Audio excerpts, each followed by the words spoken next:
Fire safety in your caravan is much like your home, but you have to remember that fire in a caravan can escalate very quickly, so make sure you have everything you need in your caravan to keep your family safe. Make sure you have a working smoke alarm in your caravan.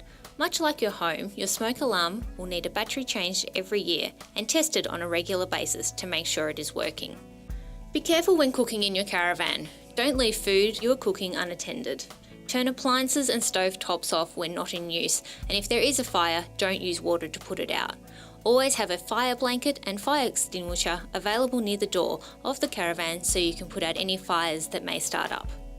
Make sure your LPG gas cylinder and flammable liquids are always stored outside the caravan, that they are maintained and in good working order. All your gas appliances and gas cylinders should be in the off position when towing.